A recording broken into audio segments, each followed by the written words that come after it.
I know some of these wonderful people who are in government. I have worked with some of them before. I do not want to believe that the problem they have is capacity. It isn't capacity. I know some of them. They are smart people. I think they understand the country. Sometimes we get very surprised when we see the things they talk. Because we know them. We know what they can do. They are capable. So we are encouraging them. We don't want to criticize them. We want to encourage them to stand up, rise up, crank together and get some work done. And then carry the burden, sometimes the pleasurable burden of leadership with dignity and grace. And stand out for the country now. So mimi kwa maoni yangu, that's why you have noticed I'm not focusing so much on talking about siasa and stuff like that. I mean, which siasa are you talking about? 19 people dead. That's what the Kenya Human Rights Commission says. There's so many injured, businesses destroyed. If you look at the looting that was done around, I wonder, finally, let me say this, and I'm saying this with absolute sincerity. I have been moving around, talking to people. I go to, meet people. Look here, I am in charge here today, sitting with these leaders. The level of bitterness and anger down below in the country is unprecedented. I have not seen that before. Now, to imagine that there's nothing wrong and carry on as if it's business as usual, honestly, you have to be a very strange person. We are asking our brothers and sisters, and then, as I said, this is a patriotic moment. This is a time for the country. And what is being called upon now, it's also a leadership moment. Let's stand up and do the right thing for our country. And it cannot be based on excuses, some of them lovable. That, I don't know who, I saw them on the TV, they're dropping money. So when you saw them dropping money, why didn't you arrest them? Because, when leaders tell us these things, and I've said this several times before, I mean, as a minister, if I was a cabinet minister myself, as a minister, I would never make allegations. Sasa niwaambie nyinyi wananchi mfanye nini? Hamuna pingu, hamuna polisi, hamwezi kukamata mtu. Sasa nikuje kulia huko kwa wananchi, mfanye nini nyinyi wananchi? Yule ako na madaraka wa kufanya hiyo kazi, hawezi kuja aseme ni wale ama ni huyu. If you have evidence huyo mtu ako na maneno, onyesha watu hiyo evidence ndio hii, huyu amefanya makosa haya na hatutaki mtu akufanya makosa kama haya. Sasa sio wakati wa kulaumiana tafadhali. Sasa tuende kwa kazi. And these leaders wajue kwamba all of us, the citizens they lead, sisi tunataka kuwa support wakitafuta solutions kwa nchi yetu. Wacha sasa tuache hii maneno ya kuongea eti nini siasa nini. Elections are 26 or 25 months away. We can now spend all our time on that and the country is burning. So that is my view, and that's what I think needs to happen. Let us put all our energy now on the solutions to our country.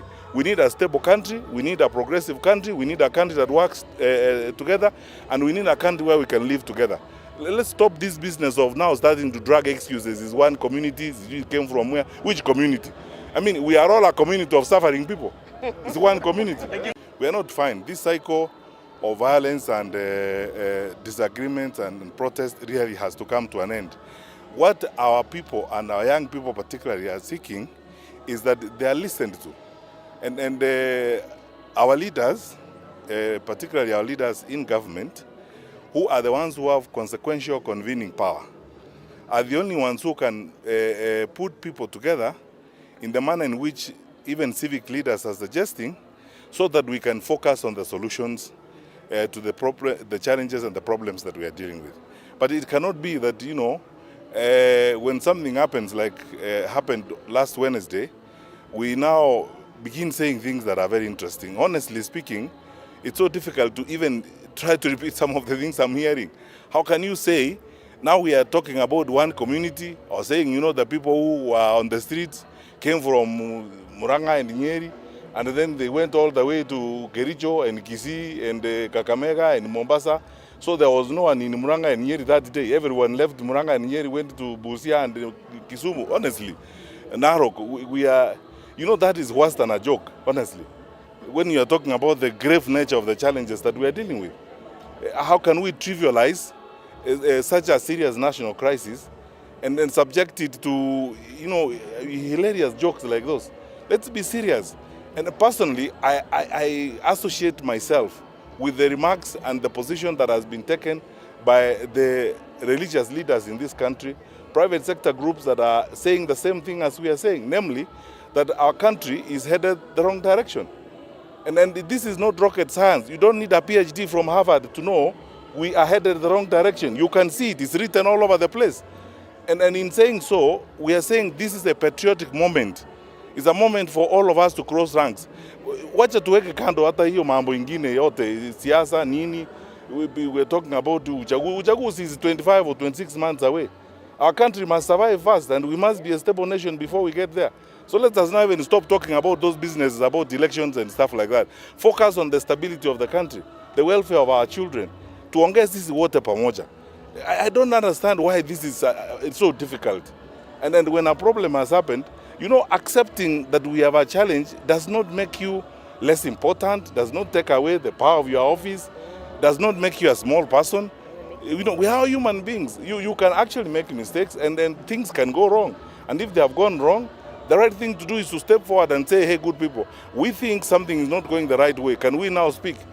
I mean, the Bible is the most quoted text, even by our leaders in government. That same Bible says, come now, let us reason together. It's time for reasoning together for the purpose of ensuring that our country is going the right direction.